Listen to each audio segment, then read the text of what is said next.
Hello, everyone. Welcome to Roundball Stew. I am Matt Stroup. It is Wednesday, July 13th, and today we're going to be breaking down the latest offseason news and rumors. We'll talk some standout Summer League performers, some big men whose fantasy stock seems to be rising, and one intriguing big guy whose stock may suddenly and surprisingly be falling. I'm joined by Noah Rubin and Jonas Nader. Fellas, for starters, some big news that really won't affect us in fantasy leagues at all, but does affect us as basketball fans. The NBA has added a transition take foul rule. You know, the annoying stop the fast break, take fouls.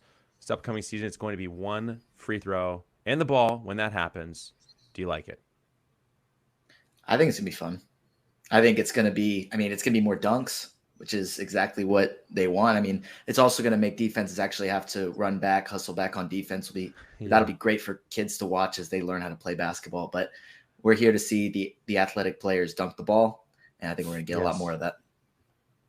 Yeah, as a soccer guy, I love this too because this was a big issue in soccer in the early days. And ever since then, like if you foul someone on a break, it's a yellow card. But if you're the last defender back, it's a red card and ejected. Like obviously this isn't as serious, but it's the same concept, right? Let's just get rid of this completely. Like let's just nip it in the bud right here. Plus we get more free throw attempts now too. So may have some punt free throw percentage. What do you call it? But yeah. Yeah, I think if I heard correctly, anyone you can pick who shoots it. So Okay. I believe everyone double check me on that. But that's so it's one free throw and the ball, right? One free throw and the ball. So I do say it's not going to have any impact in fantasy, but like the alpha guys on their team are going to get a handful of extra free throw attempts as a result of this. I'm curious to see how much it really actually happens. How much does this come into play? Because I know our NBC Sports Edge blurb on this noted, and this was the initial thought I had, is that like guys are going to have like brain farts, right? Where like they're just so accustomed to giving this foul. It's such a instinctive play, like stop the fast break, that I think especially early in the season, we may see a lot of it where it's like, give it. And then it's like, oh, sorry, coach. Yeah. Totally forgot about that rule. Excited to see Chris Paul argue this. Yeah. I love it. And some review for it too. Yeah. What's that, Noah? Some extra replays and reviews, spending 5 minutes deciding what kind of foul it is. It's gonna be great. Love that. Oh dear. Yeah. I can't, like, we know what these look like, right? We can't have any nuance of like, was that a take foul? Like, we all know what it is, right? Hopefully. Please. Now you scared me, Noah. That's the one thing. You just scared me. No more reviews, please. All right. Some news and rumors to get into here. And let's start in Utah, where according to Adrian Wojnarowski, the Jazz are now, quote, showing a willingness to listen on possible trade scenarios when it comes to Donovan Mitchell. The Jazz seem to be changing their mind every 35 minutes or so when it comes to Mitchell, at least in terms of what they're putting out publicly. Tony Jones of The Athletic, who covers the Jazz, expects the Knicks to step to the front of the line in terms of trying to make this happen. Noah, what do you make of this? When it comes to fantasy, do we actually care? Wherever Donovan Mitchell is, he's going to get plenty of shots to shoot the ball. Where he ends up, it'll probably impact those other players around him. That's probably the only fantasy impact that we'll see. If anybody really puts together a nice package for him. I mean, Woj reported that the Knicks are unwilling to include Julius Randle, which just blows my mind that they wouldn't want to get rid of Randle and acquire Donovan Mitchell. But yeah, whoever the Knicks send over, I guess, also to Utah, would probably be able to fill a lot of offensive need since there wouldn't really be a true number one scorer in Utah. So it could be good. If they have to include a guy like Emmanuel Quickly, he could be a really good fantasy target next season. Yeah, 2 thoughts for me, one fantasy and one real life. I actually don't think the Jazz intended to trade Donovan Mitchell until they saw what they got back for Rudy Gobert. And now Danny Ainge is like, he has that Boston mindset too. Is like, let's just create another war chest in Utah. Let's get Victor Wembanyama here. Because if you think about it, yes, Donovan Mitchell is like a mid-tier all-star, but can you win a championship with him as your best player? Like, I have my doubts. That's nothing against him, right? You need a top 10, 15 player to win a championship, in my opinion. But the other angle on this is the fantasy one is I'm kind of glad to see Donovan Mitchell potentially head elsewhere, because if he's on the Jazz this year with Malik Beasley as his, secondary option on offense, that team's going to be a bottom feeder too. So let's get Donovan Mitchell out of there. Let's avoid the shutdown risk in March and April and just not worry about it, right? Like, I'll take the hit in usage elsewhere and just not worry about him late in the season. Yeah, that's a fair point. And I do think in terms of Mitchell, I mean, yeah, maybe a new city would be best for him, and we'll have to wait to see what this whole thing looks like if it happens in Utah, in terms of who gets a spike in value. But any predictions? Where's he going? It's got to be Brooklyn, right? oh, Think about interesting. it. Brooklyn wants an all-star, and they want picks. Obviously, they're going to have to get some picks from elsewhere too, right? But the only all-stars that are probably on the market among the best would probably be Donovan Mitchell, right? I mean, you can throw out Jaylen Brown's name as well, who may be somewhat attainable. But yeah, I think Donovan Mitchell is probably at the top of the list right now of available players. And you got DeAndre Ayton maybe second or third. So some sort of 3-team deal maybe where KD lands in Phoenix, Donovan Mitchell ends up in Brooklyn, and Utah just ends up with even more draft picks, just have like 20 over the next 5 seasons or whatever it takes. But yeah. Whoever's blurbing that day is going to get a rude awakening from their quiet month of July. All right. So that's obviously one we're keeping an eye on. Now let's go to Dallas with a bit of a Mavs depth chart update. And this is interesting. This comes via Tim Cato, who covers the Mavs for The Athletic. And I would call this some unexpected news. We certainly haven't been talking about this. So as Tim Cato wrote, Jason Kidd has said that Spencer Dinwiddie and JaVale McGee will be starters, joining Luka Doncic and Dorian Finney-Smith in the lineup. And according to Cato, the team plans to keep Reggie Bullock in the starting 5. That means, gasp, that Christian Wood would come off the bench, Jonas. And I don't know about you, but I'm just glad that Steve isn't here to hear this because I know he's going to be upset. Yeah, but just for Steve, I think I'm going to spin this positively here because I think people are going to see this and they're going to knock him down a couple of rounds on the draft boards. And that's okay with me. Like, I'll take the discounted price. If you look at that roster, JaVale McGee isn't capable of playing 20 plus minutes anymore regularly, right? I think he's going to have that 15 to 18 minute role. He's still a foul machine anyway, too. So you bring Christian Wood off the bench for half his minutes, right? He's going to have more usage in those minutes. And when he played with Luka, that's going to be a big plus as well, too, because he goes from Kevin Porter Jr. as his playmaker to Luka, right? Last year, Luka made Dwight Powell a 93 percentile pick and roll player. Wood was 67 with Kevin Porter Jr. So you split the difference there, and Wood is just an automatic pick and roll machine with Luka too. So I'll take the discount here with the news of the bench, and I still think his minutes will be around 30, honestly, because he's going to play the 4 and the 5, just looking at their front court depth right now. Okay, Steve, if you're listening, good news. Don't panic, Steve. Calm down. Noah, what are your thoughts? I mean, Christian Wood's definitely a much better fantasy asset just as it is than JaVale McGee or even Dwight Powell. He's probably, I mean, even if he is coming off the bench, like Jonas said, JaVale McGee isn't going to be playing 36 minutes running pick and rolls with Luka Doncic the entire time. We're not going to see abbreviated version of Lob City in Dallas with JaVale McGee. It's going to be a nice pick and roll combo of Luka and Christian Wood for probably 25 to 30 minutes a game, even if it is off the bench. And probably, even more importantly, he's going to probably finish games as opposed to starting them. So it's funny, Jonas, that you mentioned the 20-minute number with JaVale McGee because we were having that exact same discussion last week about his outlook in Dallas. Not fooling ourselves that JaVale McGee is going to get a lot of minutes even if he's starting, but 20 is kind of that magic number for him as an aside because when last he got, I think, he's only gotten 20 minutes a game for a season one time in the last decade. That was with the Lakers a few years ago. I think he got 22 minutes a game. He was around 12 points, 7.5 boards with a couple blocks. So there's a world where JaVale gets 20 minutes a game and is fantasy relevant. Christian Wood gets 28 to 30 or whatever it is and is like closing games, and both guys thrive. Maybe that's overly optimistic, but I think that world exists. Yeah, I mean, look at his numbers last year. In like 15, 16 minutes a game, JaVale McGee was fantasy relevant too. So yeah, if we get close to 20 for JaVale and roughly 28 to 30 for Wood, like that's the best of both worlds, right? We'll get McGee in that last round. Yeah, and I mean, we know that how the Mavs want to play, assuming that last year is going to carry over. And Christian Wood, as a guy who can hit threes, obviously fits that mold much more. So, okay, we're calming down. We're calming down a little bit on that one.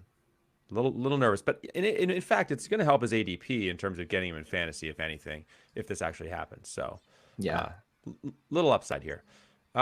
We have also had quite a few Deandre Ayton to Indiana rumors heating up lately. We mentioned this briefly at the end of Monday's podcast. Jonas, what are your thoughts on the fit and what it means for the other guys in the front court if this happens? And Noah, I want to hear from you right after that. Yeah, so if we do get the Ayton to Indiana, like I'll probably have to do an offer sheet, or they'll maybe do a sign and trade here with Miles Turner heading the other way. Like if Ayton is going to Indiana, we can just assume that Miles Turner is gone. So let's just go ahead and put that out in the equation. If Ayton goes to Indiana, I think I'd move him up a full round.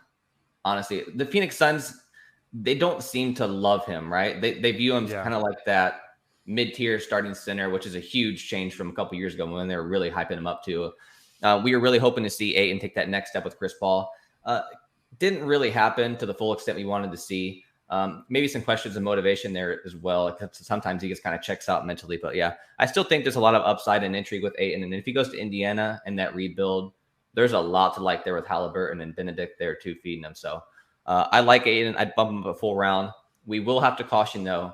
I think the Pacers are going to be a bottom 5 or 6 team. So maybe that comes into question the late March and April shenanigans there too. So just keep that in mind. It'll be a young, fun team. But like you said, Ayton, in that game 7 against Dallas, it was kind of said that he said to Monty Williams, I can't pass myself the ball. So obviously he was getting frustrated with his touches. Tyrese Halliburton will give him the ball. But the first thing I thought of when I saw DeAndre Ayton to Indiana rumors is poor Jared and poor Isaiah Jackson. I mean, he's just going to be kind of stuck down there at about 10 minutes a game, probably maybe a little bit more. But like Jonas said, Miles Turner's definitely on the way out. And the Suns probably need to make a move for a center. I mean, it's not going to be a sign and trade. It'll probably just be an offer sheet that they just won't match. But maybe they can work something out to be able to get a center back, because I don't think they want to go into the season with Bismack Biyombo and Jock Landale as their 2 center options. It's not probably going to land them another number 1 seed in the West. Completely agree. By the way, poor Isaiah Jackson, but not based on what we've been told, poor Jalen Smith, because re-signed with the Pacers. Rick Carlisle's already come out and said this guy's here to be the starting power forward. So I think, fingers crossed, we're safe on Jalen Smith as a guy with some upside in Indiana. Okay, next up. And by the way, we're going to come back to the Pacers and the guy you mentioned, Benedict Mathurin, in a little bit as we talk Summer League. But right now, a random but maybe important fantasy note. The Knicks officially announced on Tuesday that they have signed Isaiah Hartenstein. As you noted, Jonas, Knicks president Leon Rose was talking him up quite a bit. How do you see his playing time looking in New York this year with Mitchell Robinson also back? I mean, we all know Mitchell Robinson and his fouling, right? I mean, you can project Mitchell Robinson for 28, 30 minutes all you want. It's not happening, right? He's just too much of a foul machine. I think we're looking at a timeshare here. Well, maybe 22 is probably the most realistic, because Julius Randle will have to play some 5 in some matchups as well too. So I think Hartenstein is a lock for 20 minutes. But if he can get in that 24, 26-minute range, like sometimes we saw that with the Clippers, and he was just a fantasy machine. I think last year in the final 10 games, I want to pull this up real quick, I believe he was in the top 50. Like, yes, he had some free throw percentage concerns, but man, he was so good. So let me see. Last 10 games for Isaiah Hartenstein, he was number 43 in 9 cap, 11 points, 7 rebounds. Here's the thing, almost 5 assists, 0.9 steals, 1.2 blocks in 23 minutes. So if we get in that minute range, like Hartenstein is just a fantasy, I don't know, he's advanced metric legend.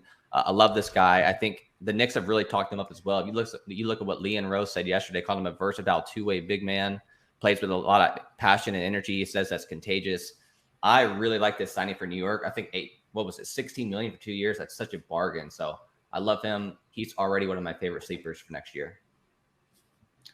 Yeah, I mean, he was solid in the minutes he got in LA last season. It was pretty much splitting minutes with Zubats last season. There was times it'd be like Zubats would see 33 minutes. That means Hartenstein would see 15. So it was like exactly split. And it'll probably be something similar, like you said, with Mitchell Robinson, who also deals with plenty of fouls, decent injuries as well. I think he played 72 games last season, which was a career high, but only played 31 the season before. He'll miss some games, and he'll have to be off the floor for foul trouble as well. I definitely see a scenario in which Hartenstein has some very, very good games, especially if they're needing him to play minutes in the 30s because Mitch Robinson can't stay on the floor. And I mean, yeah, the upside there is just absurd. I don't think I expect his average minutes to be in the 30s, but this is a per 36-minute monster. I can't remember, Jonas, if you cited the per 36 numbers, but around 17, 10, and 5 assists. with a steal and a half and 2.3 blocks. He's 24 years old. So yeah. And remember, there was 7 or 8 teams after him. The Clippers really wanted him back. They ended up using their mid-level exception on John Wall, which is fine. But there were 7 or 8 teams that pursued him for a reason. Like, he is really, really good. Okay, we have some Summer League updates and outlooks coming up. First, we're going to take a quick break. And it's just a reminder, if you don't have the NBC Sports Predictor app powered by PointsBet, go download it now. The contests are free and easy to play, and you have a shot to win thousands by predicting what will happen in Major League Baseball, on the PGA Tour, and NASCAR circuit. We also have a special contest on Tuesdays and Thursdays called Battle of the Bets, where you can agree or disagree with our experts for a shot to collect some cash. All right, let's check in on Summer League, where plenty has been going on, plenty of intrigue to discuss. And let's start with some James Wiseman sightings. He had that Summer League debut / return, hadn't played in over a year, of 11 points, a couple blocks, hit a 3. And then on Tuesday, followed that up with 6 points, 7 boards, and 3 blocks. We talked about him a bit on Monday's podcast, but I want to hear from both of you guys, starting with you, Noah. What's your outlook for Wiseman? Do you think he can carve out enough playing time in this front court to be fantasy relevant? I think that if he is able to come back and be healthy, then yes. But I think that's kind of a question with what we've seen so far in his career and with the way that the Warriors kind of operate. They are going to rest their stars and their starters, which bodes well for some young guys on their team. But he's probably a guy that's going to see plenty of rest days as they want to keep him healthy, because their main goal is not to win regular season games. It's to win a championship. He'll probably miss, I don't know, quite a few games during the regular season just for rest days, injury management days, just to keep him healthy. I think when he plays, he'll be able to definitely carve out a role, probably off the bench. I know they kind of love having Kevon Looney as the starter there, as just kind of a glue guy, a defensive guy, a rebounding guy. But I think we'll definitely see some games where Wiseman is an offensive just stud, just kind of shows the potential he has for the future. But I think a few years down the road is when we're more talking about him as being very fantasy relevant, especially in the earlier rounds. Yeah, heading into last season, too, they were really talking up Wiseman and Jordan Poole as like their pick and roll game in the second unit, too. So they were envisioning running their offense around those two guys for a good 15, 20 minutes of the game, too. So I think we're going to see that based on what we saw yesterday. It's actually funny because the biggest knock on Wiseman, apart from the injuries, is like his basketball IQ. But someone tweeted yesterday or the day before is like, it looks like Wiseman has gained 5 years of basketball IQ on the bench. Like, he was just so smart. He didn't take any silly fouls. Or maybe there's a couple in the first quarter they had, but he was very smart on defense, had some really nice blocks, was confidently hitting threes. Like, that just adds an element to the Warriors that they haven't had, right? Kevon Looney can't do that too. So I'm excited about Wiseman. Even if we get an average of 20 minutes and maybe a handful of rest days because he's coming off some serious injuries, obviously, I'm in, especially at what should be a relatively affordable ADP here. Well, and I think that's the biggest question for Wiseman is the ADP, not necessarily the potential, right? Because is his name and, you know, the Warriors and how early he was drafted and the, wow, what could this guy do, going to bump him up too high for all of us to want to take him? I think that's the big question for me. So I'm very curious to see where he's landing once, you know, we start drafting and have some data there, because that's my hesitation. It's not like, would I take a flyer on this guy? It's where in the draft do I have to do it? Anywhere outside the top 100 is game for me, honestly. Yeah. Yeah. And I mean, I think that's where, like, you should be able to get him. I'm just curious, is there going to be like some momentum for him if he has, like, you know, some good preseason games, etc. But I know, Jonas, you also wanted to talk about a certain Oklahoma City Thunder player, and it's not Chet Holmgren, who we have already talked about quite a bit. You want to talk about Josh Giddey, I think. Yeah, absolutely. I mean, I promised myself this year that I wasn't going to draft any Thunder players. Yeah. As of right now, I'm holding to that. But, man, I'm getting tempted, man. Some of these players just look so fun. The reason, obviously, you've heard me on the podcast before, I'm staying away from the Thunder is we already have 4 or 5 teams that are just all in on this tank. The Thunder are one of them. They still have like 15 or 16 picks, first-round picks over the next few years. So, yes, they are all in the Victor Wembanyama sweepstakes. Not worried about the fit with Chet. They can move Chet to the 4 if they need to. But, yeah, Josh Giddey has been amazing. And for the first time, he has a pick-and-roll threat now, right? Last year, there were so many potential dimes that Giddey missed because his teammates just couldn't hit shots. Like, that changes with Chet there, right? Just really, really strong player. I do have some concerns about the turnovers and the field goal percentage, but if you're punting, like let's say you have like a Jonas team or a Zion team, man, you get Josh Giddey in like the middle rounds, like you're set. Obviously, I like him a lot more in head-to-head as opposed to roto because those turnovers and those percentages are going to wear down over time. But yeah, I love Giddey. If the OKC Thunder weren't going to embark on one of the most outrageous tanks of our lifetime this year, I would be all in on him. Yeah, the field goal percentage and turnovers was definitely something I was going to mention. He's shooting 34.6% from the floor and averaging 5 turnovers through just 2 summer league games, which is not exactly what you want considering how well he played last season. But I guess we got to give him the benefit of the doubt because how well he played as a rookie. He's probably trying to figure some things out, trying to figure out how to play with Chet Holmgren. He's playing with guys he's not used to playing. I think those two, along with Shai Gilgeous-Alexander, that's going to be a very fun 3 young core along with their other young guys until they start tanking and resting everybody. But it should be very fun early on. So maybe if you draft them, use them for like half the season and then trade them away, might not be a bad idea. But definitely by the end of the season, they're probably going to be having some injuries that keep them out of some games. Right. And Giddey with the percentages, they're not pretty on paper. I think, what was it, 42% from the floor and like 71 from the line or something like that. But something like that, relatively low volume on the free throws, and 42% from a guy who's as young as he was, who came in with field goal percentage concerns, is not a disaster. That's we're starting from a decent place there, and that to me is a guy who, could potentially get into the mid 40s. I think if that's what he did. Yeah. While figuring out the NBA on the fly. So yeah, and there is upside defensively too. Like with his size, there's no reason he can't get close to maybe like a half block a game over a whole season too. So just something to keep in mind. Yeah, and 0.9 steals, 0.4 blocks as a rookie, not awful. Considering he was 11 years old while playing in the NBA last year. Let's talk about the number 3 pick from this year's draft. Jabari Smith had a couple of games where he put up numbers but struggled shooting. On Monday, though, 19 points, 9 rebounds, 2 steals, a block, 1 dime, 3 triples. Great to see, as I said, after some shooting struggles. And guys, I'll just say I'm close to all in on this guy. And I think the fact that he was the number 3 overall pick and not number 1 might actually make him come at a little bit of a discount in fantasy drafts. And Noah, I'm into it. Where are you on Jabari Smith? I like him a lot. I mean, like you mentioned, he struggled from the floor early in summer league, but Matt, as you know, that doesn't necessarily mean much. We saw Trae Young be horrible from the floor in summer league, and he's turned out okay. But Jabari Smith does do something Trae Young doesn't, and that's play a good bit of defense, add a lot of defensive stats. He confirmed on Twitter that he's okay with the nickname the Locksmith. He provides a lot of defensive impact, and as the shots start falling, he's a 3-and-D guy. Like he'll hit triples and provide both steals and blocks. Yeah. I think that if he's able to kind of figure this shot out by the time the regular season starts, that he could be a fantasy like stud in his first season. Yeah, this is a guy who shot, I think it was like 42% from 3 in college too. Yeah. So some serious upside for a guy his size. He'll probably be drafted like a round or 2 sooner than I'd probably want, because I feel like he's going to start slow. Obviously being in Houston is not going to help, like not a great supporting cast there, to be honest.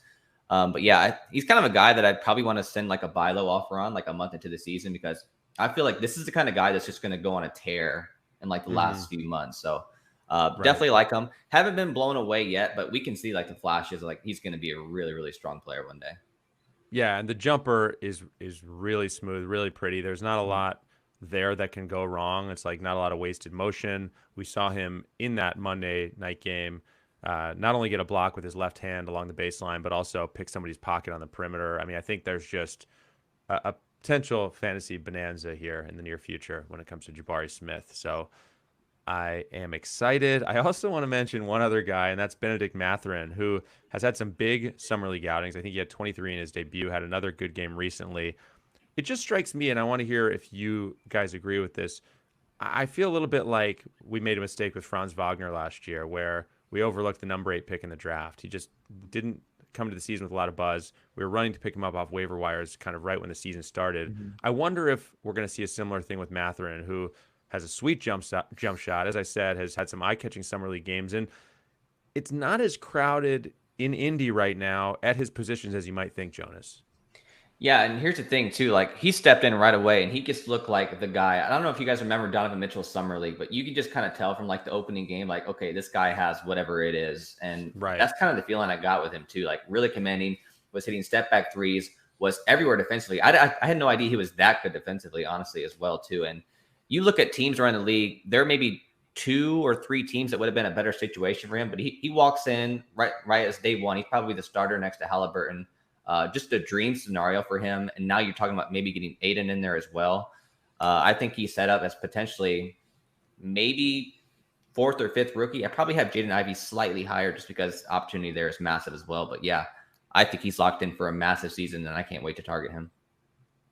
He's a fun scorer, and he's also averaging 1.3 steals and 1.7 triples so far through his summer league games. But he's shooting almost 49%, almost 39% from 3. I don't suspect he's going to shoot that well in his rookie season to be able to shoot nearly 40% from 3. But I think he's definitely going to be a guy that scores, can get a steal. I don't know how much other categories he helps in as far as fantasy goes. I think that 5 years down the road, if he hits his absolute peak, he can be like a Bradley Beal, Zach LaVine kind of guy where he's scoring a lot of points, but he's not helping in a ton of other categories. More of a guy that you're like, this is a very good basketball player, but he's not as good of a fantasy basketball player. Because when Bradley Beal was averaging 30 a game, he was fringe first round, kind of early second round. And Zach LaVine's best season has been, I believe, like 25th best value in 9 cats. So I think Mathurin can be a very, very good NBA player, especially if he hits his potential. But I think his fantasy upside is kind of limited. What I heard you say there is Benedict Mathurin, definite top 25 fantasy player this season. That's what I heard. He is Bradley Beal, but better. Yeah, that's what you heard. I heard he's like a combo of Bradley Beal and Zach LaVine. No, fair point. Fair point. I haven't really dialed in what categories he's going to help us in. Eye test wise, he looks really impressive, and I like the opportunity because we kind of said this, but I mean, as of now, it's really him, Chris Duarte, and Buddy Hield at the shooting guard and small forward spots. There's a lot of names there, but really take a look at that depth chart and who do you think is going to be the priority? And I think there's a chance he moves ahead of Duarte right away, in theory, given that they took him with the number 6 overall pick. Yeah. Does he also have a no trade clause like Beal? Or not yet? Dude, I couldn't believe that news when I saw that. I was like, what? Props to Beal, though. Loyalty is just so rare, honestly. Yeah, no doubt. Well, that's the end of my list, but I know that there's one other item on the agenda, Jonas, and I believe you had a public service announcement you want to make about Jaren Jackson Jr. Yeah, guys, I know the news is tough. I promised myself I'd be out of the office for the next 4 to 6 months. I came back reluctantly. Doc called me and was like, hey, man, we really need you to work here. And I was like, all right, I'll do it. Fine, whatever. But yeah, I'm still in on Jaren Jackson Jr. I'm trying to look at the bright side. Like, let's just take him a few rounds later, but let's make absolutely sure we take Brandon Clark right after, right? We need that insurance. Whenever Jaren Jackson Jr. Was on the bench last year, Brandon Clark's permanent numbers just popped. They removed Kyle Anderson from the equation. So I think Brandon Clark, if you can get him the round after JJJ and just stash him until, well, we're thinking maybe December here for the 4 to 6 month timetable. And keep in mind, too, Zach Klayman was actually asked about Jaren's injury at Summer League. He really downplayed it. Like, obviously, we take that with a grain of salt because I think it was a year and a half ago when he had that knee injury. He was like, yeah, he's going to be out for a minute. And then he ended up missing, 14 years. But anyway, right. I'm slightly more optimistic about this injury than the previous one. But like I said, you have to take Brandon Clark if you take JJJ. Have to. Yeah, I agree. I mean, Brandon Clark's going to definitely start right off the bat, and getting Jaren Jackson a few rounds later and then having him by the time the fantasy playoffs start, that's going to be quite the play there.